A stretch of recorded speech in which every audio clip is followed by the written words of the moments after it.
¿Qué tal? Bienvenidos a otro programa de Yo Digo, hoy para hablar del Cordobazo, en el día en que se están cumpliendo 50 años. Estamos con la profesora de Historia Jacqueline Gómez. Ella también es magíster en partidos políticos y también integra distintos grupos de investigación de la Universidad Nacional de Córdoba, así que bienvenida y muchas gracias por venir. Muchas gracias por la invitación. Bueno, para ponernos en contexto, nos gustaría que nos hables un poquito de qué fue el Cordobazo, cómo se vivió en aquella época. Bueno, básicamente el Cordobazo, digamos, fue una protesta que muchas veces, digamos, se dice que fue una huelga y un paro activo. Yo creo que eso es un reduccionismo histórico, presentarlo de esa manera. En realidad sí fue un paro activo. La diferencia entre huelga y paro activo es que se asistía, digamos, al trabajo y a las 10 de la mañana se cortaban las actividades y eso se iniciaba una movilización para una posterior concentración en el centro, ¿no? A diferencia de lo que pasa, por ejemplo, en el día de hoy, que es un paro y donde directamente no se asiste al trabajo. Ahí se asistía y a las 10 de la mañana se cortaba, digamos, toda actividad laboral. Yo digo que es un reduccionismo histórico presentarlo desde esa manera porque hay que entenderlo que el Cordobazo se da dentro del contexto de una dictadura, ¿no? De la dictadura de la Revolución Argentina. En ese momento estaba a cargo el presidente Juan Carlos Onganía. Entonces, hacer un paro activo con movilización hacia el centro, digamos, de Córdoba, en un contexto donde estaban prohibidas estas movilizaciones, adquiere muchísima mayor relevancia de lo que podría tener un paro o una huelga, porque se está haciendo dentro de un contexto de una dictadura. Había reivindicaciones laborales que claramente, digamos, esta dictadura quería terminar. El sábado inglés, la quita de las zonas, quitas zonales se llamaba, la derogación de las quitas zonales, el fin de los convenios colectivos de trabajo. Digamos que había necesidad de movilizarse por estas reivindicaciones que le pertenecían a los trabajadores. Pero el Cordobazo iba más allá de eso, iba con una clara intención de ocupar las calles, de demostrar a la dictadura de que se podía subvertir el orden y que podía, digamos, manifestarse el pueblo de Córdoba en contra de esa dictadura militar. Muchas de estas reivindicaciones las podemos traspolar a la actualidad con algunas movilizaciones similares. ¿Por qué el Cordobazo trasciende? ¿Cuáles son las características especiales? Una es esta, la época. Digamos, trasciende en tanto y en cuanto se gana la calle y, digamos, se transforma en, tiene digamos, un tinte político mucho más claro, ¿no? Además, no era solamente, que también eso es otra cuestión a discutir a veces, que se lo ha presentado al Cordobazo como una movilización que intentó desestabilizar,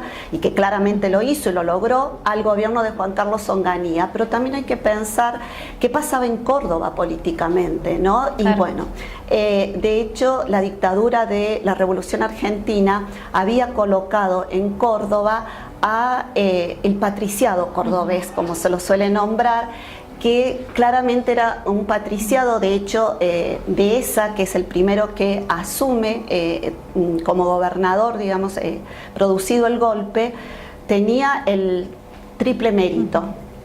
Dice César Cach, que era, por un lado, haber estado preso durante el peronismo por haber intentado sublevarse contra Perón.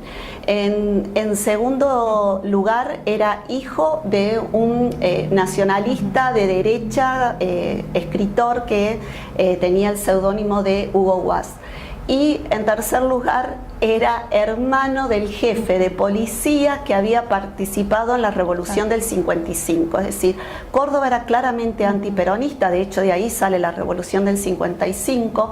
Entonces también el Cordobazo está dirigido, digamos, a esa Córdoba claramente represiva, que había un antecedente muy claro de esa represión, es la muerte del estudiante Santiago Pampillón.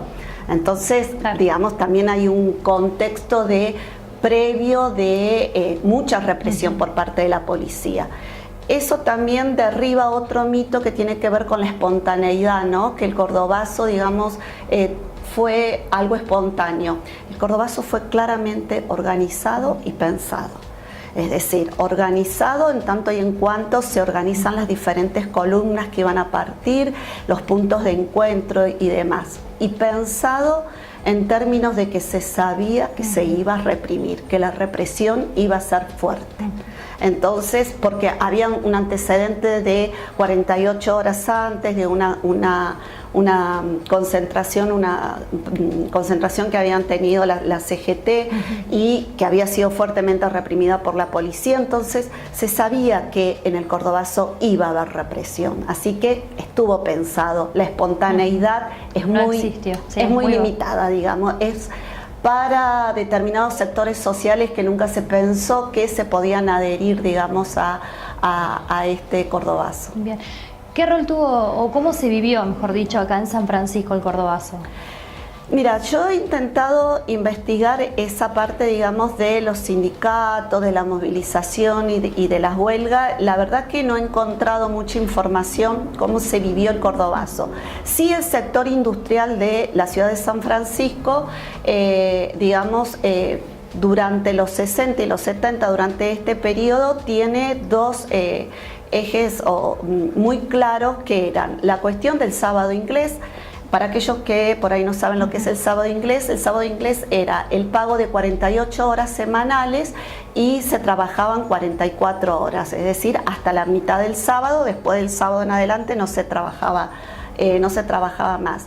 Y la cuestión de las quitas zonales era que determinados sectores, determinadas provincias tenían la posibilidad de reducir los sueldos, que se lograban determinados aumentos de sueldo a nivel nacional en el sector metalúrgico, pero había determinadas regiones que consideraban que por tener sueldos más altos, por más que a nivel nacional se lograra un aumento de sueldo, ellos podían no darlo a ese aumento de sueldo. Claro. Y aquí dentro del sector de la industria de San Francisco se peleaba mucho por mantener, digamos, como ese beneficio que se tenía.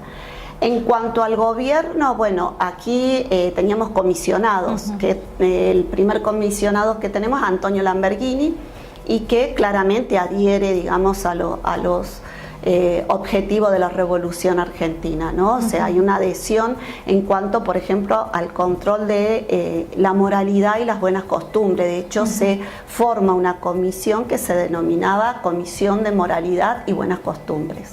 Bien.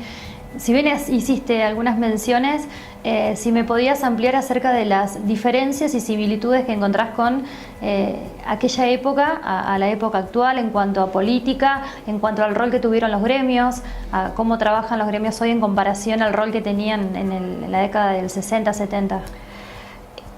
Mira, lo que se puede decir, digamos, es que los gremios de los 60 y los 70 tenían una posición política mucho más definida. Esto no quiere decir que en la actualidad los gremios tampoco no la tengan a la posición política, pero claramente en Córdoba surgen una línea de gremios que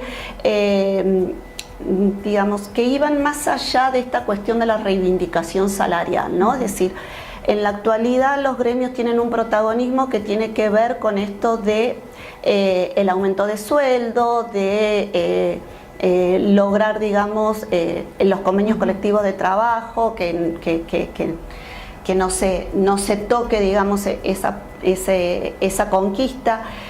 En la década del 60 y el 70 los gremios iban mucho más allá, es decir, que solamente la reivindicación salarial, ¿no? Se pensaba en un gremio mucho más participativo políticamente, en donde las bases, de hecho, digamos, se habla del clasismo, de un sindicalista clasista, y esto no tenía que ver con un clasismo de pensar en determinadas clases, sino que el clasismo apuntaba a que el verdadero rol lo tenían las bases y por lo tanto las decisiones salían de las bases y desde ahí se tomaban y se planteaban.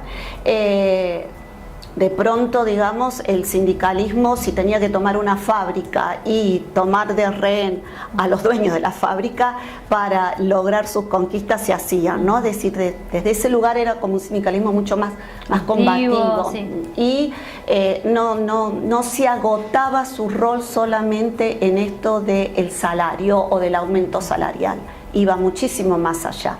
Hoy determinados gremios, no todos, por ahí se reduce su participación en esto del sueldo, del aumento salarial. Bien. Y no de pronto, no sé, pensar en otras conquistas, como puede ser, no sé, te podría decir, pensar en qué barrios para el sector obrero, ¿no? Claro.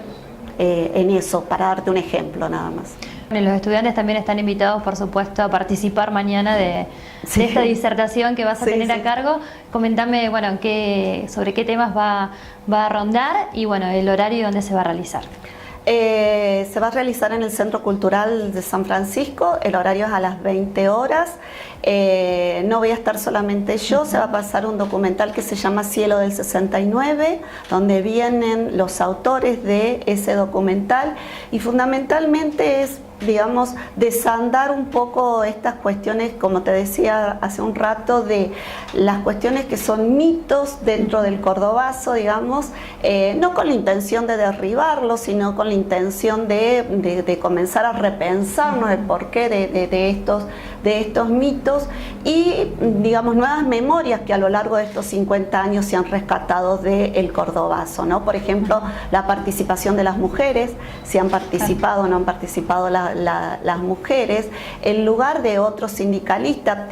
Cuando uno piensa en el cordobazo aparece la figura de Tosco, casi siempre, y por ahí la figura de Elpidio Torre, en donde el movimiento de peronismo de base fue muy importante. También creo que vale la pena rescatarlo. Y bueno, de construir, digamos, algunas verdades históricas, a veces muy arraigadas. Bien, te agradecemos mucho por tu tiempo y bueno, por aclararnos algunos conceptos y algunas ideas acerca, bueno, de esto tan importante para la historia argentina y la historia de Córdoba. Ha sido un placer. Bueno, muchas gracias. Muchísimas gracias.